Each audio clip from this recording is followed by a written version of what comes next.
Assalamu alaikum wa rahmatullahi wa barakatuh. Hello guys, welcome to my another blog. সকলকে নতুন আরেকটি ভিডিওতে welcome করছি। আজকের ব্লগটি হচ্ছে সবুজের সমারোহে ঘেরা পাহাড় সফরের অনন্য অনুভূতিগুলো নিয়ে। আজ থেকে প্রায় 100 বছর পূর্বে আমার দাদাদের রেখে যাওয়া আমাদের নিজস্ব বাগানে আমরা কয়েকজন বন্ধু মিলে ঘুরতে গিয়েছিলাম। সেই সফরের মধ্যে কাটানো আনন্দঘন মুহূর্তগুলো, অনুভূতিগুলো আপনাদের সাথে শেয়ার করতে চেষ্টা করেছি। সো সাথে থাকুন। আজকের এই অসাধারণ সফরকে পূর্ণতা দিতে কুয়াশায় ঘেরা শীতের খুব সকালে ঘুম থেকে উঠে বন্ধুদেরকে ফোন দিয়ে এক জায়গায় জড়ো করি এবং আমাদের মুরাদাবাদ থেকে অসাধারণ হেলিকপ্টারের মতো একটি অটোরিকশা আমরা ভাড়া করি পাহাড়ে যাওয়ার জন্য। আমাদের সফরে রয়েছেন আমার বন্ধু আনিস, রশিদ সুলতান, মিজান, আমি, তাকদির এবং আমাদের ছোট ভাই আয়াত সহ আমরা 6 জনের একটি টিম। যেহেতু আমাদের বাগান গহীন পাহাড়ের মাঝে, তাই আমরা রিক্সা থেকে নেমে মেঠো পথ ধরে হাঁটা শুরু করি। অসাধারণ একটি খালের উপর দিয়ে আমরা হেঁটে যাচ্ছিলাম। তার মধ্যে অসাধারণ ভিউ দেখতে পেয়ে আমরা সবাই মিলে দারুণ একটি ফটো ফ্রেমে আবদ্ধ হই।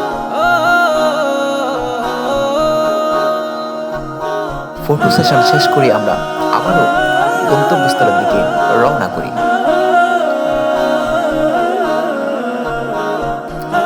খালের পথ বেয়ে যতই হেঁটে যাচ্ছিলাম, ততই মহান রব্বুল আলামিনের সৃষ্টি দেখে মুগ্ধ হচ্ছিলাম আর বারবার হারিয়ে যাচ্ছিলাম আমাদের পিছনে ফেলে আসা সোনালী শৈশবের দিকে।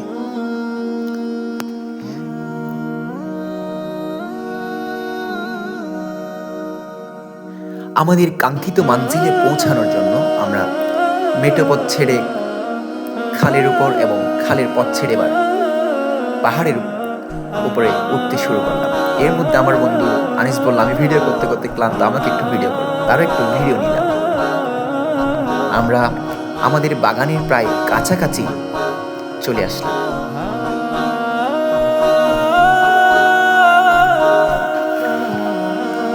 আপনারা অনেকেই হয়তো জানেন, দীর্ঘদিন শান্তি বাহিনীর তাণ্ডবের কারণে আমরা অনেক দিন আমাদের বাগানে আমরা এবং এলাকার কৃষকরা বাগানে যেতে পারেনি। যেতে না পারে দেখা যাচ্ছে আমাদের বাগানগুলো জঙ্গল এবং আগাছায় পরিপূর্ণ হয়ে গেছে। সেই আগাছাগুলো পরিষ্কার করে আমরা সামনের দিকে এগোই।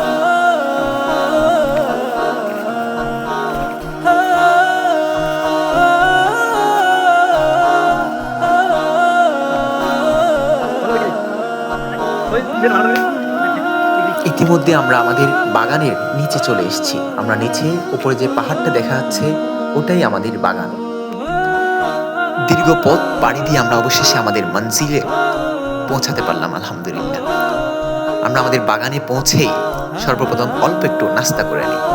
যেহেতু সকলে অনেক টায়ার্ড আর পাহাড়ে উঠতে হবে, তাই আমরা সকলে মিলে শরীরকে একটু তাজা করে নিলাম এবং পাহাড়ে ওঠা শুরু করে দিলাম। ইতিমধ্যে আমরা পাহাড়ে ওঠা শুরু করে দিয়েছি।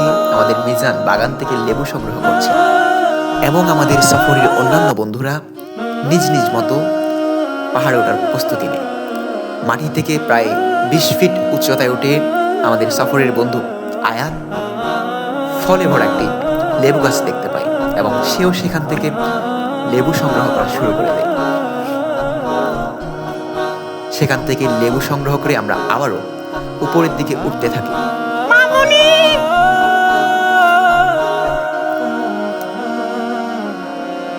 আপনারা দেখতে পাচ্ছেন আমরা খুব ক্রিটিক্যাল অবস্থায় উপর দিকে উঠছি। এখান থেকে ভিডিওতে আমরা অতটুকু দেখে বোঝাতে পারবো না যে কতটুকু ভয়ানক জায়গাটা ছিল। দেখতে পাচ্ছেন তার মধ্যে অনেক ঝাড় জঙ্গল। আমরা সেগুলো পরিষ্কার করে সবার জন্য একটি একটি করে লাঠি কেটে পাহাড়ে ওঠার প্রস্তুতি নিচ্ছিলাম। এর মধ্যে মাঝখানে আটকে যায় আমাদের সফরের বন্ধু তাকদির এবং আমাদের আয়াত। তাদেরকে খুব সুন্দরভাবে আমরা উপরের দিকে নিয়ে আসি।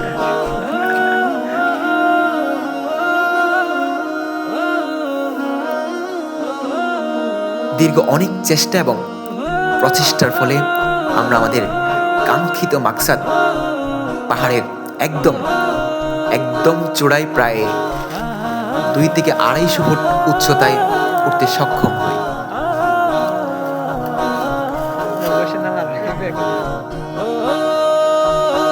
পাহাড়ের একদম উচ্চতায় এসে আমরা অসাধারণ কিছু ছবির বন্ধনে আবদ্ধ হই। পাহাড়ের চূড়ায় অসাধারণ কিছু মুহূর্ত কাটিয়ে আমরা আবার নিচের দিকে নামতে শুরু করি। নামার সময়ও আমাদের সফরের বন্ধু মিজান লেবু সংগ্রহ করছিল। এই কঠিন মুহূর্তগুলোতে সবাই ভয় পাচ্ছিল, কিন্তু আশ্চর্যের বিষয় আমাদের মিজান লেবু সংগ্রহ করে যাচ্ছিল। এর মধ্যে একদম নিচের দিকে এসে একটি গাছের মধ্যে একটি ফল দেখতে পাই। সেটি পাড়ার জন্য মূলত আমি গাছে উঠি এবং সফল হই। বাগানের মধ্যে অসাধারণ কিছু মুহূর্ত কাটিয়ে আমরা এবার বাড়ির দিকে রওনা হই।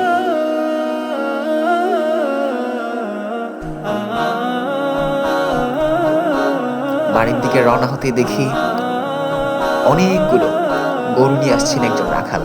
তাদের মধ্যে দেখছি আমাদের মিজান ভাই রয়েছেন।